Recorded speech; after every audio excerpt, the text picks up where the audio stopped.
হারিয়ে যাওয়া ডায়েরি পর্ব এক। অবন্তিকার জীবনের কিছু কথা। বিকেলের শেষ আলো জানালা দিয়ে ঘরে ঢুকছিল। অবন্তিকা তার দাদুর পুরনো বাড়িতে গ্রীষ্মের ছুটি কাটাতে এসেছিল। বাড়িটার প্রতিটি কোণা যেন কোনো না কোনো রহস্য লুকিয়ে রেখেছে। একদিন কৌতূহলবশত সে চিলে কোঠায় উঠল। সেখানে ধুলোমাখা পুরনো জিনিসের মাঝে একটি কালো চামড়ার ডায়েরি খুঁজে পেল। ডায়েরিটির মলাটে হাত বোলাতেই অবন্তিকার শরীরে এক অদ্ভুত শীতল অনুভূতি ছড়িয়ে পড়ল। মনে হলো বহু বছর ধরে কেউ যেন এই ডায়েরিটি খোলার অপেক্ষায় ছিল। হঠাৎ চিলেকোঠার জানালা দিয়ে এক ঝলক ঠান্ডা বাতাস এসে পাতাগুলো উল্টে দিল। আর ঠিক তখনই একটি পাতায় লাল কালিতে লেখা কয়েকটি শব্দ তার চোখে পড়ল। অবন্তিকা, তুমি অবশেষে এসে গেছো। কিভাবে একটি পুরনো ডায়েরিতে তার নাম লেখা থাকতে পারে? সে যতই ভাবছিল ততই বিষয়টা রহস্যময় লাগছিল। সেই রাতে ডায়েরিটি নিয়ে নিজের ঘরে বসল অবন্তিকা। কয়েকটি পাতা উল্টানোর পর সে একটি তারিখ দেখতে পেল। সেটি ছিল আগামী দিনের তারিখ।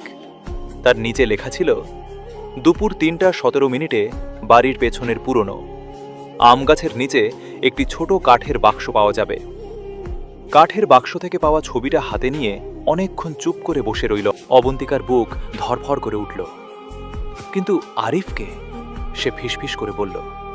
ঠিক তখনই ঘরের আলো একবার জ্বলে উঠে নিভে গেল, আর ডায়েরির পাতায় ধীরে ধীরে আরেকটি লাইন ভেসে উঠল। সে হারিয়ে যায়নি, তাকে হারিয়ে দেওয়া হয়েছে। অবন্তিকার বুক ধরফর করে উঠল। কিন্তু আরিফকে? সে ফিসফিস করে বলল।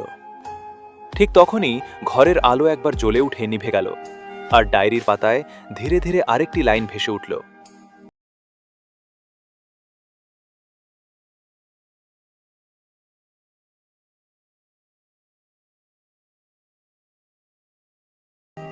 আর পরের মুহূর্তেই ছায়াটি অদৃশ্য হয়ে গেল। এতটুকু ছিল শেষ ডায়েরির পর্ব। এক গল্পটি আপনাদের ভালো লাগলে কমেন্ট করে জানিয়ে দিন। দ্বিতীয় পার্ট পেতে আর এস প্রমিক চ্যানেলটি সাবস্ক্রাইব করে সাথেই থাকুন। অবন্তিকার সত্য ডায়েরির লেখা আবার বদলাল। অবন্তিকা, তোমার জন্ম এই বাড়িতেই হয়েছিল, কিন্তু কিছু ঘটনার কারণে তোমাকে শহরে নিয়ে যাওয়া হয়। অবন্তিকার হাত কেঁপে উঠল। না, এটা সত্যি না, সে ফিসফিস করে বলল। ডায়েরির লেখা থামল না। তোমার বাবা কোনো দুর্ঘটনায় মারা যায়নি, সত্যিটা ছিল অন্য কিছু। অবন্তিকার মায়ের নাম চিরলতা অবন্তিকার। একটা বোন ও ভাই ছিল। বোনের নাম অর্পা। বয়স ১৩, ভাইয়ের নাম সায়ান, বয়স ১০। অবন্তিকার বাবার ছোট্ট ভাই যাকে অবন্তিকা চাচ্চু ও চাচিকে ছোট্ট আম্মু ডাকত। আর অবন্তিকারা আগে গ্রামে থাকত। কোনো একটা কারণে তারা শহরে চলে যায়। হঠাৎ পাতায় একটা পুরনো ছবি ভেসে উঠল। সেই একই ছবি যেটা অবন্তিকা আগে পেয়েছিল। এর নিচে লেখা আরিফ ২০০৬। তারপর ধীরে ধীরে লেখা ফুটে উঠল, আরিফ ছিল তোমার বাবার খুব কাছের মানুষ। সে সেই ঘটনার একমাত্র সাক্ষী। অবন্তিকা নিঃশ্বাস নিতে পারছিল না। ডায়েরি আবার লিখল, কিন্তু সত্য জানার আগেই আরিফকে হারিয়ে দেওয়া হয়। ঠিক তখনই জানলার পাশে সেই ছায়াটা আবার দেখা গেল।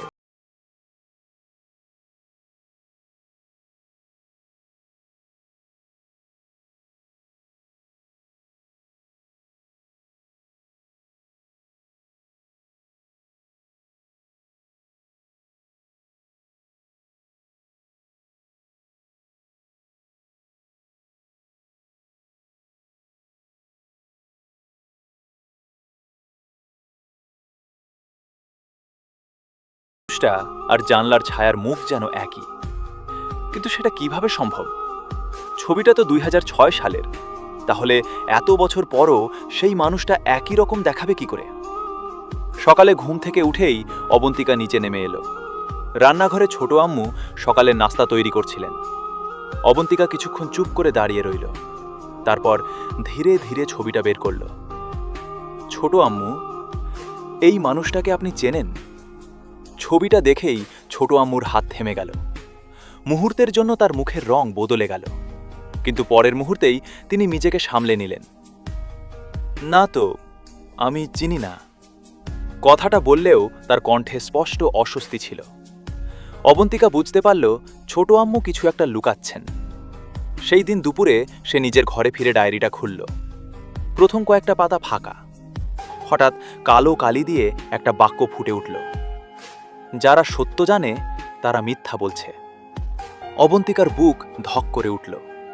তার নিচে আরও একটি লাইন ভেসে উঠল, আজ রাত 12টায় পুরনো পুকুর ঘাটে যাও।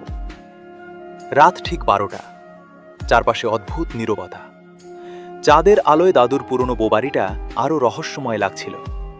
অবন্তিকা নিঃশব্দে ঘর থেকে বের হলো। পুকুর ঘাটের কাছে পৌঁছাতেই সে থমকে দাঁড়ালো। সেখানে একজন মানুষ দাঁড়িয়ে আছে, কালো পোশাক, মুখটা অন্ধকারে স্পষ্ট দেখা যাচ্ছে না। লোকটা ধীরে ধীরে তার দিকে ফিরল। চাঁদের আলো মুখে পড়তেই অবন্তিকার নিঃশ্বাস আটকে গেল। এ সেই মুখ, জানলার কাছে দেখা ছায়ার মুখ। কে আপনি? কাপা গলায় জিজ্ঞেস করল অবন্তিকা। লোকটা কয়েক মুহূর্ত চুপ করে থাকল, তারপর শান্ত স্বরে বলল, তুমি আমাকে খুঁজছো অবন্তিকা? অবন্তিকার হাত ঠান্ডা হয়ে গেল। আপনি আরিফ? লোকটার চোখে এক অদ্ভুত দুঃখের ছায়া নেমে এলো। সে ধীরে ধীরে মাথা তুলল। হ্যাঁ, আমি আরিফ। কথাটা শুনে অবন্তিকার জাথা যেন ঘুরে উঠল।